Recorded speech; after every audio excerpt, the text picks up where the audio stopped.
Says I'm doing a part 2 of this. I can go a little bit more in depth in the stuff I was kind of like.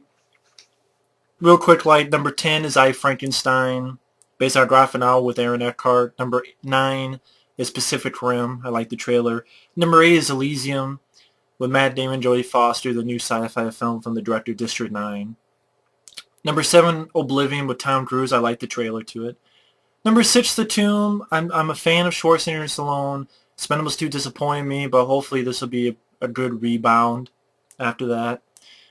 Number 5, Olympus Has Fallen. Kind of a Die Hard in the White House. It'll be a fuckable better than the Channing Tatum one, because this one actually stars a great cast, especially Gerard Butler, Aaron Eckhart, Morgan Freeman. Number 4, it was The Last Stand, and 10, the two Arnold Schwarzenegger films, which I like that. I want to see Schwarzenegger do more stuff like this, not go back to Conan or Terminator. Please, Arnold. I know you're doing it anyway. Forget about Conan. Forget about Terminator. I'm sorry. I don't need to see another Conan movie from you, Arnold. I don't. And I don't need to see more Terminator films. I want to see more of this, like The Last Stand, or this interesting one called 10. It was known as Breacher, but it was changed to 10, which I thought 10, it fits better. It works. And then there were none, 10 Little Indians, that sort of thing. And I like the director because I like Street Kings. So I look forward to that. Number 3, I was talking about Riddick. I really enjoy the Riddick character.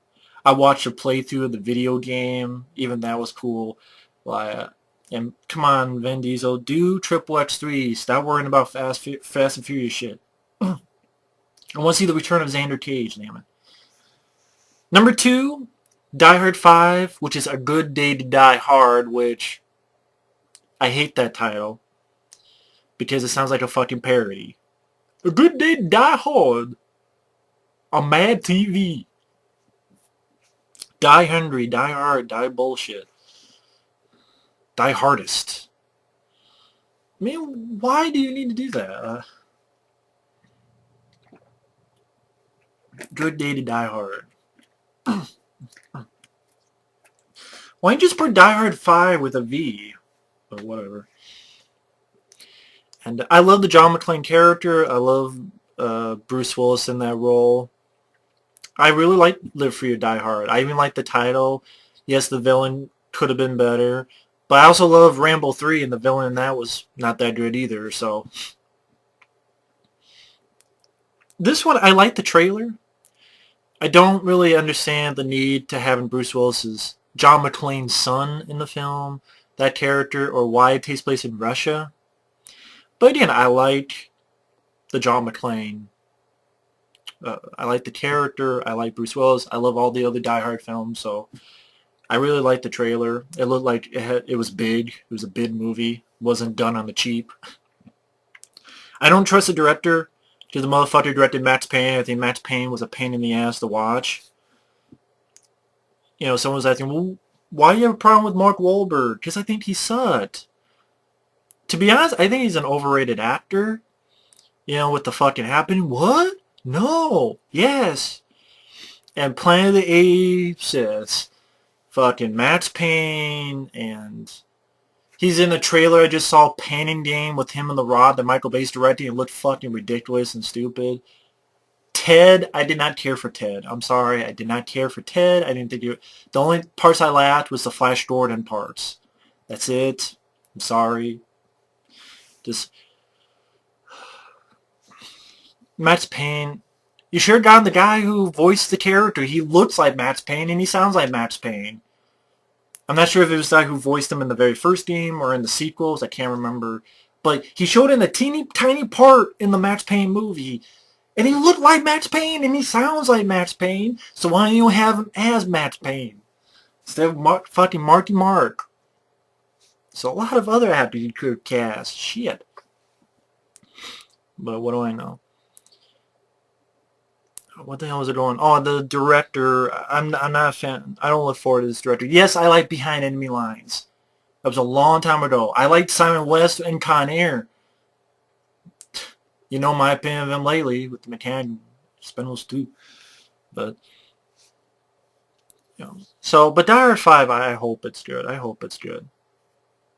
I would guarantee it's rated PG-13. I would bet money on it. Like, if someone is, okay, bet money, what do you think it's going to be? I think it's going to be PG-13. Because Die Hard 4 is PG-13 and it was a hit. But at the same time, I had more fun with that Live Free Die Hard in the theater than certain R-rated films that I saw in the theater. So, what do I know? Just being honest.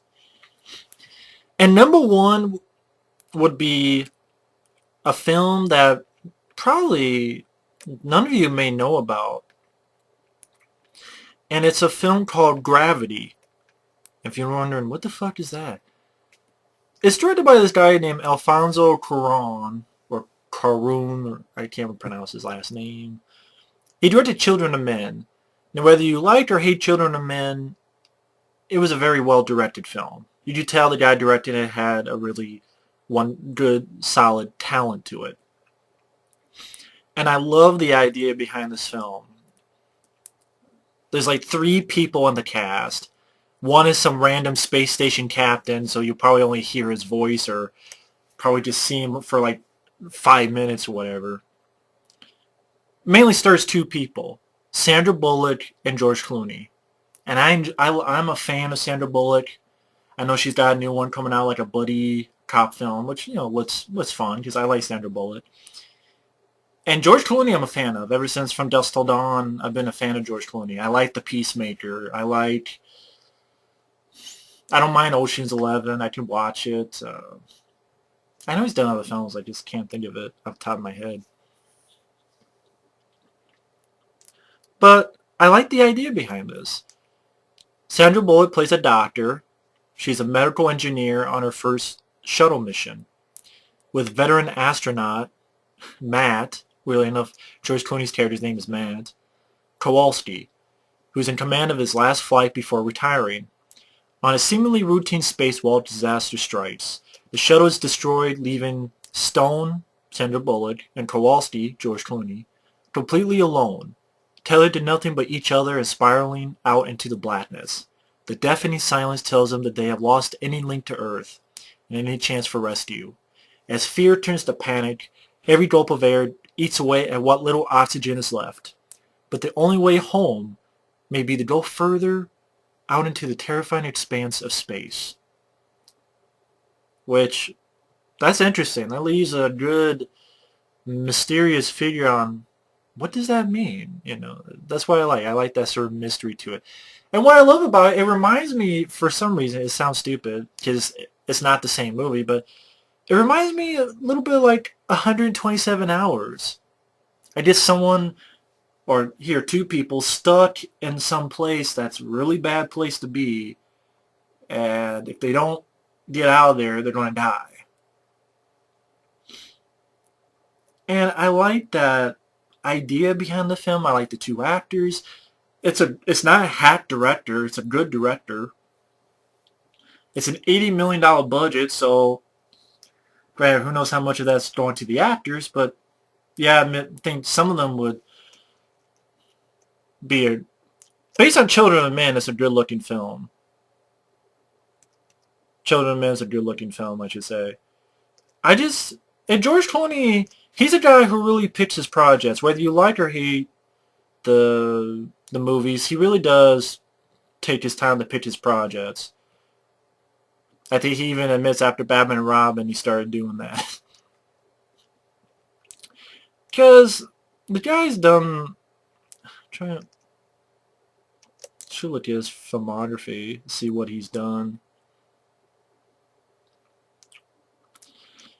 I haven't seen his recent stuff, but Up in the Air was a good performance. And Michael Clayton was great. I almost forgot about Michael Clayton. I really enjoyed Michael Clayton. I knew there was something missing. Yeah, Michael Clayton I really liked. I really enjoyed Michael Clayton. But, I don't know, that plot, that idea just intrigues me a lot. There's a certain mystery to it. There's a certain ambiguousness to it, and I like the 2 actors. So that's why Gravity is number 1 on my list. It's an intriguing prospect of a movie. It's mysterious. I look forward to seeing what comes about. It's supposed to come out around October 2013, so I really look forward to that. But either way, thanks for watching.